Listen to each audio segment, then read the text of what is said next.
What did you think when you saw the invite on your phone? That they have somebody from the FBI who thinks that they can run this thing like the FBI. Hey, yeah, we want to talk to you, but don't bring a camera. You can't record it, but come by the bureau. This is a basketball team. You know that, right? I didn't commit a crime. Nobody's mad at me. There's no fire Newy signs. It's fire Nico signs. So why are you coming at me? I'm trying to help you. It's like that in Jerry Maguire. Help me help you. Have you ever experienced anything like that or gotten those type of mandates in your 25-year career? No. Nah, man, and I have been places, man. I was in Cleveland when the Browns moved, and we had conversations with the mayor about, what's next? They didn't do that to us, though they said no cameras, but they did say you could come in here and talk to us. But, I mean, it wasn't anything like this where you're just like, what are you trying to hide? Like, you need me. That's the other thing about, you need me. That was the wildest thing about it, and so I initially asked Tim McMahon, hey, did you get an invite? He's like, to what? He didn't know about it at first. And anyway, he pushed back and said, look, we need to be able to record this. Because, while you're telling us you're going to record it, we need to make sure that it doesn't break or that we're getting exactly what we want. Because at first they would just say, we're just going to give you a transcript. And lo and behold, the transcript didn't show up from the Mavericks until 4:41 in my email inbox. Yeah. So luckily we were able to record it, but they told us there was no live tweeting. And they said we cannot air the audio. So, I have it, but I can't put it on air. So these are the restrictions that they gave us. It just wasn't a good look. When it was all done later on, I just talked to somebody I knew over there, like, this wasn't good, right? You know that, right? I can't say the line of Miss Society. You ain't messed up, right? Newy, real quick. Messed up, right? Newy, you mentioned Cleveland. Compare this to that city in Modell. Is it the same? Is it more? Is it less? Ah, man, God bless Art. I loved Art Modell personally. Art was good to me. He hated Jerry. Boy, the stories he would sit there and tell me about Jerry. He couldn't stand Jerry. And the wildest thing of all was Art, everything you hated about Jerry was right. And had you listened to Jerry, you would have got a stadium. You would have kept your team. But he was so just anti-Jerry. So I'm 24, and they'll tell me, hey, man, we need you to get to the set ASAP. All right, what's going on? Browns are moving. Huh? Yeah. What? So I got to go out there, 24-year-old, what team is leaving town. And this is just weeks after the Braves beat the Indians in the World Series. So the difference between this is just man, the team is leaving town. The team. Yeah. The Cowboys up and leaving, the Yankees up and leaving. Yeah. So the Mavericks are still here. You've just taken away their best player. The thing I can compare it to a little bit is Bernie Kosar. When Belichick cut Bernie beloved in the town. That was their guy. That was the guy who wanted to be a Cleveland Brown. And they went from first place to third place. And when Bernie got cut and signed with the Cowboys, they had people in Cleveland following the Cowboys all the way to the Super Bowl because they were rooting for Bernie to win a Super Bowl. And so that kind of venom that Belichick lived with, even when he ended up going to the playoffs with Saban, it just never went away. They never forgave Belichick for cutting Bernie Kosar. And that's probably where I would say this Nico thing is right here. It's that level where people are mad. You cut my guy. This was the guy I came out for. This was a dude that I loved. And you got rid of him, and you didn't have to. Now, Belichick was right because Bernie was never the same player. But we know Luka Doncic is going to have a lot more years left in his career.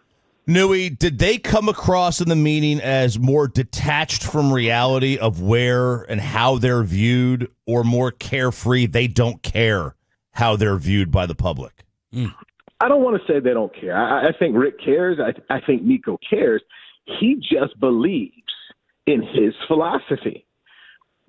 And he's not budging off that. He kept saying, we're a defensive team. He kept saying it over and over. And he was like, Anthony Davis was the person we targeted. He's a two-way player. So he is sold on this belief that defense wins championships. And so, look, man, you guys know me. I don't try to go battle these people. I try to be fair with this. Hell, if anything, I was trying to be – I threw the brother a ball. I said, hey, Nico, You talked about defense wins championships. Can you give me, as a general manager, another example of where you saw a team say, hey, we need to give up some offense and move over here to defense that won a championship? Something that you looked at that said, hey, look, this is what I'm trying to do. Nothing. Couldn't give me anything. Okay. Okay. I asked him, I said, man, why do you want to stay in this job? You got the fire Nico chance, you got the hats, you got death threats, your family, He's like, I'm optimistic. I'm like, damn. Okay. I'm optimistic. I mean, this is a town that killed the president. You ain't worried. this is the come on, man. Brother. Wow. And I sat right next to Nico. I sat next to him. I'm like, okay, but man, he's convicted. He believes this is it. Like, okay. All right.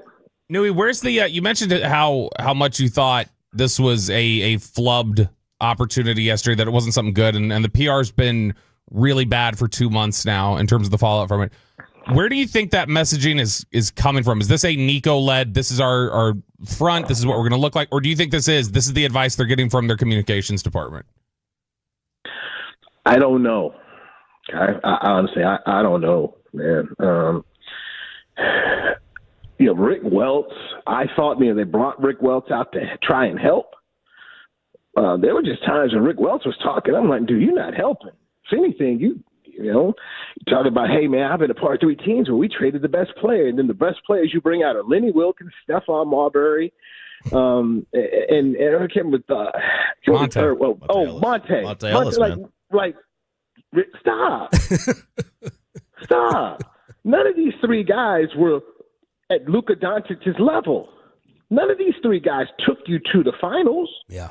Like, none of this was here, Like, guys, they're taking you off TV. Your own fans are here cheering against your own players. This is a revolt. This is bad, where they'd rather cheer for this dude who doesn't play for you than go cheer for your own guys. And at some point in time, I'm wondering, after the season, does the Klay Thompson say, hey, man, this is what I signed up for, man. Can you move me? Kyrie. Nico was about Kyrie's going to be back. Hey, we confident.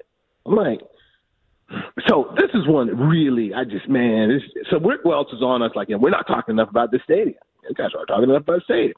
I said, okay, so you were in San Francisco. You helped build Chase Center. You had Steph Curry, okay? People pay to see Steph. You had Steph. What are you selling here? And he looks at me for a second like I'm the idiot. Kyrie Irving. I'm like, Kyrie Irving? Like, my first brother, he's hurt again. Then I'm like, you do realize when you talk about going to the stadium in 2031, 32, Kyrie will be 40. Oh, man. Stop this. Stop this. I just like, what are we doing here, man? Don't tell me that I'm not doing my job. I'm not talking about this stadium. You're going to tell me you're going to sell Kyrie Irving. He's a 40-year-old man. He'll be 40 years old. Meanwhile, Luka will be in his 30s. Newy Scruggs, Channel 5, join us here, 105 through the Fan. Was there a wow moment in here in this meeting where you're like, they just don't get it?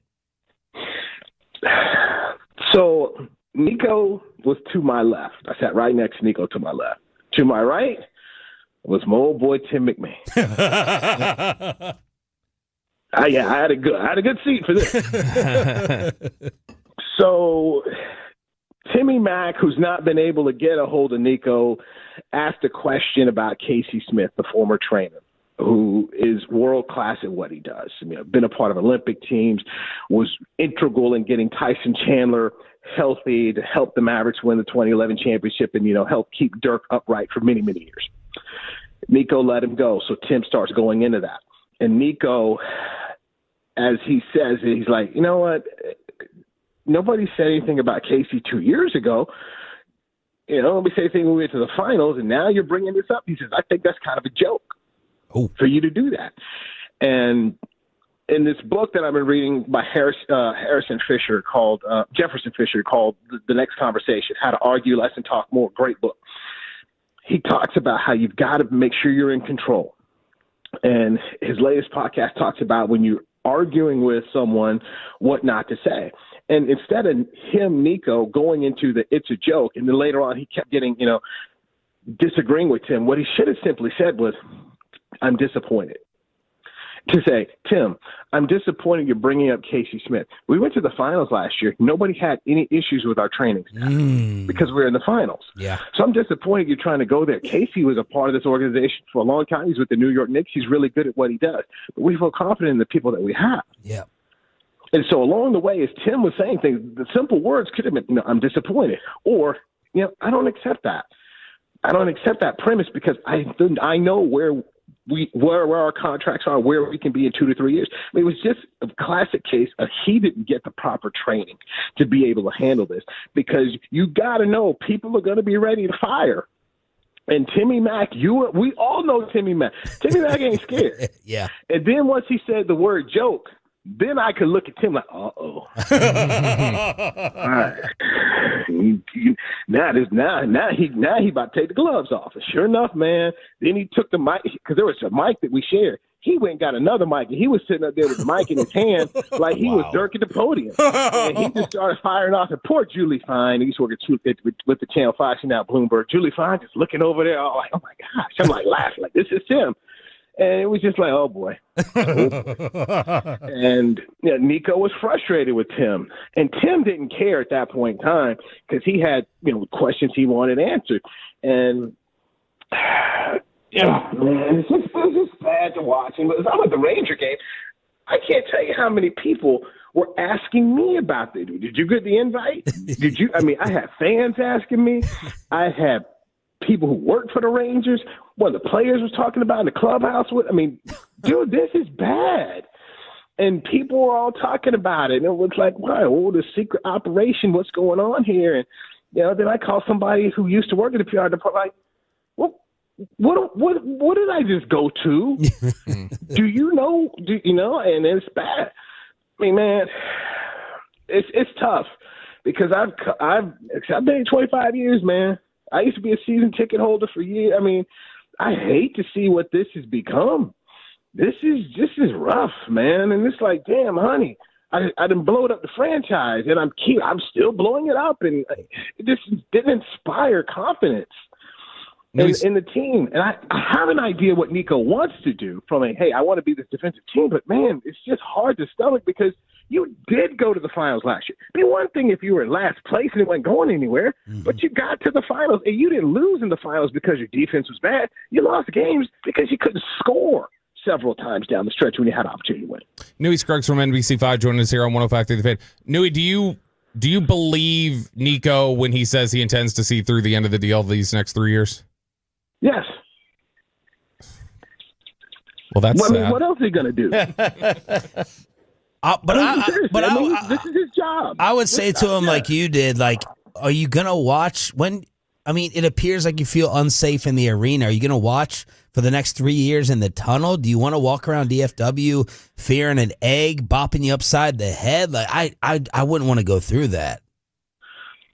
Look, man, I was around Jerry West when they signed Dennis Rodman against his will, and Jerry just stayed away when he was mad. I ain't going to deal with this. And Jerry would be in the tunnel a lot of games. A lot of games he watched for the tunnel. So that's fine. You get to do what you want to do. He wants to tell you, and he keeps saying, you got to let this thing play out. And if you're the owner, Patrick DeMont, I think you almost have to let this thing play out at this point in time. So this is what you're going to do, fine. I just think there's a better way to message this than what they're doing. And that's the problem is you got to stay in there and take it. I mean, doggone it, how many times, I've done that Jerry show. You guys do the Jerry show. Jerry shows up. Yes. We may not always like it at times, but Jerry shows up. Yep. And the fact that he ducked his job for 2 months and you left it on Jay Kidd and the players to go have to handle, I just disagree with that. You may not like it, but you got to do it. I had lunch with John Daniels last week. John always showed up. Yes. John got criticized heavily when he got that job at 29 years old as a general manager, but he showed up. You got to do that. You can't allow everybody else to take the bullets, and you're out here. You're the one that made the trade. And man, poor Jason Kidd. Remember that first press conference? We looked like a hostage. We're in alignment. He's like, Nico, help him, baby, help him. He's your guy. No, do you know if J Kidd was in support of the deal? No, I don't. Okay. I don't. And I think that here's what I will say, and Nico did bring this up. Give Jason Kidd a lot of credit because there are a lot of guys hurt. It's a whole lot of stuff be thrown at someone. And I thought Jason has handled it well, that he didn't throw his boss under the bus. He didn't throw players under the bus. He's tried to make people say, hey, Anthony Davis is a good player. And I feel bad for Anthony Davis. I mean, this guy's got a Hall of Fame resume. He's going into the Basketball Hall of Fame with his resume. These guys didn't ask for this, and the general manager could have helped all of those people out by telling people, come to me. Come bring it to me. How many times have we seen Jerry do it? Man, Jerry's at the courthouse, man, with a case. They're talking about him and being the daddy of some girl. Jerry's out here taking questions. I'm like, guys, Nico, this man is out here taking personal questions, okay, about his life and family, and you can't answer a basketball question?